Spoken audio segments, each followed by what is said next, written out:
کہتے ہیں منہ سے زور سے کہکا مارنے سے وضو ٹوٹ جاتا ہے. یہاں صبح سے آپ وضو کر کے آتے ہیں اور آپ کو ہنسایا جاتا ہے اور بات بات پہ آپ کہکے لگاتے ہیں تو اس سے وضو ٹوٹ تو نہیں جاتا. نہیں، نماز کی حالت میں اگر کہکا لگایا جائے تو نماز ٹوٹ جاتی ہے، وضو نہیں ٹوٹتا. کیا انڈر لیگز بال ویکس کر سکتے ہیں؟ آپ کی مرضی ہے، منع نہیں ہے. وضو کرتے وقت اگر بسم اللہ پڑھنا بھول جائے تو کیا وضو دہرائے نہیں، ہو جاتا ہے وضو. مغرب کے بعد ناخن نہیں کاٹنے چاہیے، ایسی کوئی بات نہیں. ناک میں پانی چڑھانا سائنسز کے علاج کے لیے مفید ہے. کسی نے کمنٹ بھیجا حاجت کے نفل کے لیے کیا الگ وضو کرنا ہوگا؟ آپ نے حدیث پڑھی تھی کہ آپ صلی اللہ علیہ وسلم نے فتح مکہ کے موقع پر ایک ہی وضو سے کئی نمازیں ادا کی تھی. شیرٹن میں ایک آنٹی واش روم کے ٹائلز پر تیمم کر رہی تھی. میں نے کہا ٹائلز کی دیوار پہ تیمم نہیں ہوتا، لیکن وہ کرتی نہیں. جی ہاں، ٹائلز پہ تیمم نہیں ہوتا اس لیے کہ وہ تو پکی ہوئی مٹی ہے، سعیدن طیبن ہے جس کے اوپر ہوتا ہے، وہ سعید کی اس میں نہیں آتا. اور دوسرا یہ کہ واش روم کے اندر تیمم کی وجہ کیا ہے آخر؟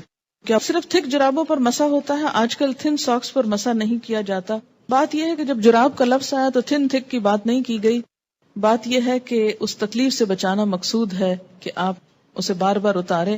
ہاں، پھٹی ہوئی جرابیں نہ ہوں کہ جس میں بہت بڑے بڑے ہولز ہوں کہ وہ ساری سکن ایکسپوز ہو رہی ہے، یا ایسی باریک ہوں کہ نیٹ کی بنی ہوئی کہ جو جراب کم اور پاؤں زیادہ نظر آ رہا ہو. تو یہ چیز آپ خود دیکھ لیجئے. اگر مہندی لگی ہو تو کیا وضو ہو جائے گا؟ جی بالکل ہو جائے گا، کیونکہ مہندی رکاوٹ نہیں بنتی پانی میں. ہاں، اگر ایسی کوئی چیز آپ نے لگائی ہے کہ وہ چھلکا بن گیا اور اس کے اوپر سے اتر رہا ہے تو وہ اور بات ہے. کسی بھی چیز کے لگنے کے بعد اگر پانی اس کے ریشے تک پہنچ جائے، ویٹ ہو جائے، وہ سارا دھل جائے، اس کے اندر سے پانی گزر جائے تو کوئی بھی چیز منع نہیں ہے. ہاں، اگر کوئی چیز پانی کے اور اس سکن کے درمیان بیریئر بن جائے، کوٹنگ ایسی ہو کہ پانی سکن کو ٹچ نہ کرے تو پھر ٹھیک نہیں. کتے کے بارے میں سوال ہے کہ کپڑے کو لگ جائے تو نماز پڑھ سکتے ہیں؟ جی اگر ڈرائی ہے تو ٹھیک ہے، کوئی حرج نہیں، لیکن اگر ویٹ کتا ہے یا اس کے چھینٹے آپ کے اوپر آ گئے ہیں تو درست نہیں ہے. کیا عورتوں کا ختنہ جائز ہے؟ آپ کس دنیا میں رہتے ہیں؟ کس دنیا میں رہتے ہیں؟ مجھے حیرت ہوتی ہے بعض دفعہ آپ کی حیرت پر. آپ کو پتا ہے بعض افریقن کنٹریز میں یہ رواج ہے. اس میں آپ دیکھیے کہ یہ ان کا ایک لوکل رواج ہے. اسلام نے عورت کے ختنے کا حکم نہیں دیا ہوا. یاد رکھیے کسی حدیث میں عورت کے ختنے کی بات نہیں آتی، مردوں کے ختنے کی بات آتی ہے، اور ان کے لیے تو پروو ہو چکا ہے کہ ان کی صحت کے لیے ضروری ہے. لیکن اگر کسی خاص علاقے میں یا کسی خاص کلٹ میں ایسی کوئی چیز ہے تو وہ ان کا لوکل کلچر ہے. It's nothing to do with Islam.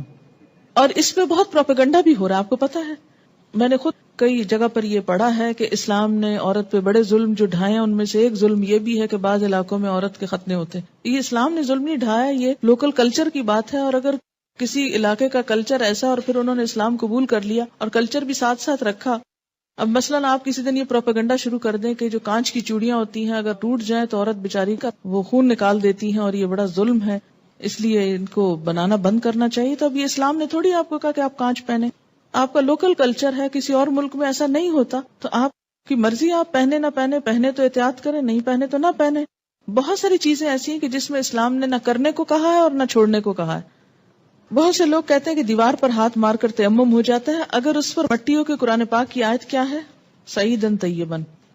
Plane میں پانی موجود ہے، واش روم بھی ہے، لیکن جا کر کرنا مشکل ہے تو کیا تیمم کر کے نماز پڑھ سکتے ہیں؟ وہاں وضو کی جگہ کتنی ہوتی ہے یہ بھی بتائیے. دوسری بات یہ کہ جو لمبی فلائٹس ہوتی ہیں اس میں بعض حضرات وضو کر کر کے پانی اس طرح ختم کر دیتے ہیں کہ اس کے بعد میں جانے والوں کو بیچاروں کو ہاتھ دھونے کے لیے بھی کچھ نہیں ملتا. میں خود اس بات کی عینی شاہد ہوں. اس لیے جہاں پانی صرف وقتی استعمال کے لیے رکھا گیا ہو وہاں آپ اس سے زیادہ استعمال کر کے دوسروں کا حق نہ مارے. ہاں، آپ پوچھ لیں جہاز والوں سے کہ اس میں 300 لوگوں کے وضو کا اہتمام ہے تو ٹھیک ہے، کر لیں. اگر غسل کرنے کے بعد استنجا کیا جائے تو کیا وضو قائم رہے گا؟ نہیں. اگر صابن لگاتے ہوئے یا ویسے دوبارہ انسان کا ہاتھ ایسی جگہ کو چھو جائے کہ جس کے چھونے سے وضو ٹوٹ جاتا ہے تو غسل کے بعد پھر دوبارہ وضو کرنا ہوگا. کیا وضو کے بغیر حدیث کے ٹیکسٹ کو چھوا جا سکتا ہے؟ چھوا جا سکتا ہے. غسل پاکی میں غراروں کا حکم ہے؟ نہیں، ایسا کوئی حکم نہیں ہے. یعنی کلی کرنا کافی ہے، گلے میں پانی ڈال کے غرارے کرنا ضروری نہیں. کسی نے مسئلہ پوچھا کہ انٹر کورس کے بعد پاک ہو جاتی ہے اور نماز بھی پڑھ لیتی ہے لیکن اس کا ڈسچارج ہوتا رہتا ہے تو اس صورت میں کیا کریں؟ ایک دفعہ نہانے سے پہلے اپنی طرف سے پوری صفائی کر لی جائے، اگر اس کے بعد کوئی ایسی چیز ہو تو دوبارہ بس وضو ہی کافی ہے۔ کیا ریزر کا استعمال کر سکتے ہیں؟ جی کر سکتے ہیں۔ MATTE، یہ کس قسم کی لپسٹک ہوتی ہے؟ صرف لپسٹک ہوتی، کیا اس سے وضو ہو جاتا ہے یا پانی ہونٹوں تک نہ پہنچے گا؟ میں نے کبھی لگائی نہیں، اس لیے مجھے پتہ ہی نہیں کہ یہ کیسی لپسٹک ہے۔ یاد رکھیں کہ چھوٹے چھوٹے سوال اس طرح کے پوچھنے کے بجائے شریعت کا ایک اصول یاد رکھیں۔ ہر وہ چیز جس سے پانی سکن تک پہنچنے میں رکاوٹ نہیں ہوتی، اس سے وضو ہو جاتا ہے۔ کوئی بھی چیز جس کے لگنے سے پانی سکن کو نہیں چھوتا، خواہ وہ کچھ بھی ہو، وضو نہیں ہوگا۔ وضو کرنے کے بعد اگر ٹی وی دیکھیں تو کیا وضو ٹوٹ جاتا ہے؟ اس میں بھی کیا اصول کار فرمائے؟ یہ میں نے سوال، مجھے معلوم تھا کہ یہ کوئی ایسا نہیں، لیکن میں نے جان بوجھ کے پڑھا ہے۔ کیوں جان بوجھ کے پڑھا ہے؟ اس سے آپ کو سکھانا، کہتے ہیں نا کہ ضروری نہیں کہ ایک بہت اچھے سوال سے انسان سیکھے، بعض اوقات ایک ایسے مذاقہ خیز سوال سے بھی کچھ سیکھ سکتے ہیں آپ۔ کیوں؟ اس لیے کہ جب تک شریعت کے جو احکامات ہیں ہمارے لیے ان کی علت نہیں معلوم ہوگی، وجہ نہیں معلوم ہوگی، اس وقت تک ہم سمجھ نہیں پائیں گے۔ پہلی بات تو یہ کہ وضو ٹوٹنے کے اسباب یا علت کیا ہے، کیا وجہ ہے کہ شریعت نے دوبارہ وضو کرنے کے لیے کہا ہے؟ کہ جسم کے اندر سے ناپاک ڈسچارج جب نکلتا ہے، مثلا بہت سے لوگ مجھ سے پوچھتے ہیں بچوں کو دودھ پلانے سے وضو ٹوٹ جاتا ہے؟ نہیں ٹوٹتا۔ اس طرح تو ماں کو ایک عذاب میں ڈال دیا جائے کہ بچے بعض اوقات ایسے ہوتے بہت تنگ کرتے ہیں، ان کو ایک عادت ہو جاتی، جو بچے بڑے ہوتے ہیں ان کو عادت ہو جاتی کہ ہر تھوڑی دیر میں آ کے ماں کو تنگ کرتے ہیں کہ دودھ دو، بعض اوقات ماں کو مارنا شروع کر دیتے ہیں، پریشان کرتے ہیں۔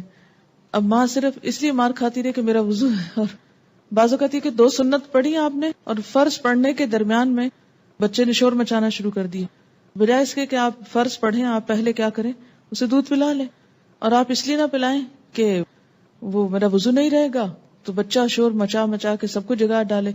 اور پھر یہ کہ آپ نماز میں بھی کوئی توجہ نہ ہو کہ وہ چیختا ہے چلاتا رہے، میں پہلے نماز پوری کر لوں پھر دودھ پلاؤں گی۔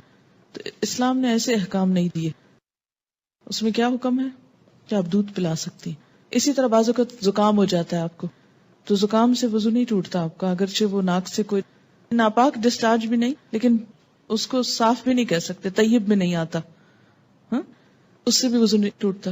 اسی طرح آنسو ہے، آنسوؤں سے بھی وضو نہیں ٹوٹتا کہ ایک شخص کو 1 گھنٹہ رو لیا ہے اور اس کے بہت آنسو بہ لیے، تو اس سے بھی اگر زیادہ بہا سکتا تو بہا لے اپنا دل ٹھنڈا کرنے کو، وضو نہیں ٹوٹے گا۔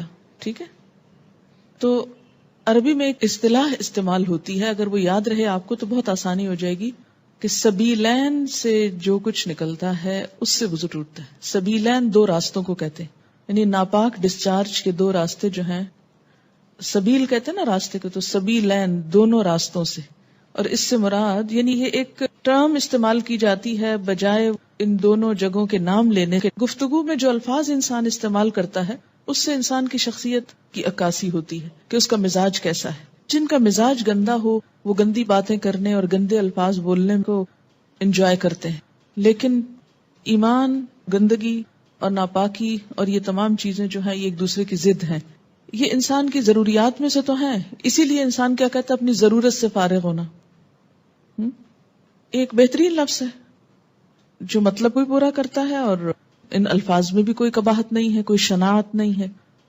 تو اسی طرح جب سبیلین کا لفظ بولا جاتا ہے تو اس لفظ کے سمجھنے میں آپ کو تو دقت نہیں ہے، کیونکہ آپ عربی پڑھتے ہیں، قرآن پڑھتے ہیں، آپ کو اتنا معلوم ہے لفظ۔ جو چیز وضو لازم کرتی ہے وہ کیا ہے؟ سبیلین سے کسی چیز کا اخراج، ڈسچارج۔ ٹھیک، بعض ڈسچارجز سبیلین سے صرف وضو کو ضروری کرتے ہیں اور بعض سے غسل بھی فرض ہو جاتا ہے۔ ٹھیک، جہاں تک خون کے نکلنے کا تعلق ہے، سبیلین کے علاوہ اگر جسم کے کسی حصے سے خون نکلتا ہے، مثلا دانت سے نکسیر پھوٹ گئی، کہیں اور کٹ لگ گیا، جسم سے خون نکل آیا، اس کے بارے میں 2 آراء ہیں، اختلاف ہے۔ سبیلین میں کوئی اختلاف نہیں، یاد رکھیے، سبیلین کے اخراج میں کوئی بھی اختلاف نہیں، سب کے ہاں ایسے ڈسچارج سے، کسی بھی چیز کے نکلنے سے وضو نہیں رہتا، لیکن خون اگر سبیلین میں سے نکلے تو وضو نہیں رہے گا، مگر جسم کے کسی اور حصے سے، مثلا دانت سے، ناک سے یا ہاتھ سے، اس کے بارے میں 2 رائے ہیں۔ 2 کون سی رائے ہیں؟ ایک رائے یہ ہے اگر اتنا نکلے کہ ایک قطرہ بن کے بہہ جائے، بہنے والا خون نکلے تو وضو نہیں رہتا. ٹھیک ہے، بہنے سے مراد کیا ہے؟ مثلاً کٹ لگا، پہلے رستا رہا، پھر کٹھا ہوا، کٹھا ہو کے ڈراپ گر گیا تو وضو ٹوٹ گیا. ایک یہ رائے. دوسری رائے کیا ہے اس میں کہ نہیں، اس سے وضو نہیں ٹوٹتا. اور وہ دلیل کیا دیتے ہیں کہ حضرت عمر رضی اللہ تعالیٰ عنہ کو جب نماز میں شہید کیا گیا تھا تو انہوں نے نماز چھوڑی نہیں، یا حضرت علی رضی اللہ تعالیٰ عنہ کا جب تیر نکالا گیا تھا نماز کی حالت میں تو انہوں نے نماز توڑی نہیں تھی. ظاہر ہے تیر نکلا تو کیا خون نہ نکلا نا. ہاں، اسی طرح اگر آپ نے وضو کیا ہے، بعض اوقات ایسا ہوتا ہے نا کہ وضو کر کے آپ ہٹنے لگتے ہیں کہ آپ کو منہ محسوس ہوتا ہے، آپ دوبارہ سپٹ کرتے ہیں تو کیا ہوتا ہے، اس میں کچھ ریڈش محسوس ہوتا ہے کہ لگتا ہے کہ مسوڑوں سے خون آ گیا. اب اس میں وضو کی ایسی ضرورت نہیں ہے. اسی طرح بعض اوقات نماز پڑھتے پڑھتے کسی کی نکسیر چھوٹ جاتی ہوتا ہے نا، بعض لوگوں کو تکلیف ہوتی ہے. نکسیر کا معنی پتا ہے آپ کو؟ جو بلڈ ناک سے آتا ہے، بیماری ہوتی ہے. یا اسی طرح آپ بیٹھے کوئی کام کر رہے تھے، سوئی سے سوئی ایک دم لگ گئی جسم کے کسی حصے میں تو تھوڑا بہت خون رس گیا. یا بعض اوقات ایسا ہوتا ہے کہ کوئی پھوڑے وغیرہ نکل آتے ہیں، ہے نا. اچھا، ان پھوڑوں سے کچھ نہ کچھ تھوڑا تھوڑا رشتہ رہتا ہے، پس نکل آتی ہے کچھ یا کسی کو کوئی اور چوٹ لگ چکی ہوتی ہے. تو نماز پڑھتے میں کیا ہوتا ہے، اوپر کھڑے ہوئے نیچے بیٹھے زمین پہ، اس سے وہ پریشر آیا کسی جگہ پر تو خون اور نکل آیا. اس سے یہ نہیں کہ وضو بھی ٹوٹ گیا اور نماز بھی ٹوٹ گئی، نہیں، نماز کنٹینیو کریں.